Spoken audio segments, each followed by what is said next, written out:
तो नए बैच के लोगों की जानकारी के लिए मेरा नाम सौरभ चतुर्वेदी है और मैं छत्तीसगढ़ के एक छोटे से शहर बिलासपुर से आता हूँ। मैं यहाँ आकर पहले इंटरव्यू की क्लासेस लेता था कभी कभी, फिर ये नया सब्जेक्ट जुड़ा गवर्नेंस एंड इंटरनल सिक्योरिटी।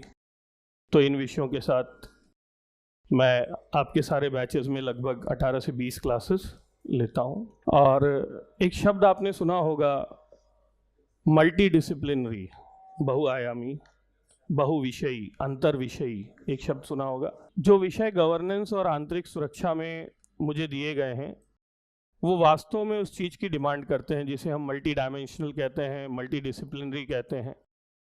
और आज पहली क्लास में मैं आपको यही बताने की कोशिश करूँगा कि जो गवर्नेंस विषय है वो किस तरीके से बहुत सारे विषयों से संबद्ध है और उसे पढ़ने के लिए आपकी क्या अप्रोच होनी चाहिए, शुरुआती समय में मैं आपको क्लियर करूंगा। सिमिलरली जो दूसरा हिस्सा होगा इंटरनल सिक्योरिटी, जब हम उस पर आएंगे तो मैं उस पर भी बताऊंगा, वो इससे ज़्यादा डायनेमिक और मल्टी डिसिप्लिनरी है। मतलब वहाँ तो ऊपर से ही आप देख सकते हैं आंतरिक सुरक्षा के विषय में कि भाई यदि आप बॉर्डर मैनेजमेंट पढ़ रहे हैं तो ज्योग्राफी पढ़ेंगे और आईआर पढ़ेंगे। यदि आप साइबर सिक्योरिटी पढ़ रहे हैं तो आप टेक्नोलॉजी पढ़ेंगे, मनी लॉन्ड्रिंग पढ़ रहे हैं तो आप इकोनॉमिक्स पढ़ेंगे, कम्युनलिज्म पढ़ रहे हैं तो आप सोशल इश्यूज पढ़ेंगे। सो दैट इज फिनोमिनली और exceptionally multidisciplinary in every aspect. ठीक है, मैं सिलेबस शुरू करूं उसके पहले कुछ 10 मिनट आपका लेना चाहूँगा। जब भी कोई नया शिक्षक आता है अपने साथ एक अनुभव लाता है, एक समझ लेकर आता है परीक्षा से जुड़ी, और हर विद्यार्थी की इच्छा होती है कि वो उस समझ को जानना चाहे। ज़्यादातर लोग चाहते हैं कि बाहर जान लें। मेरा ये मानना है ऐसी चीज़ जो सबके ज़रूरत की है 10 मिनट में काम आ जाएगी।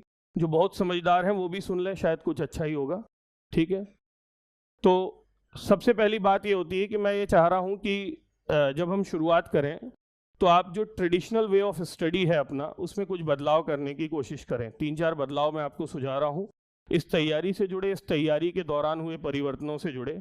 यदि आप इसको अपनाएंगे तो निश्चित तौर पर आपको फायदा होगा, और उसे कैसे अपनाना है इसे मैं क्लास के दौरान आपको क्लियर करूंगा सिस्टमेटिकली। सबसे पहला बदलाव ये है कि अभी तक हम क्वेश्चंस जो होते हैं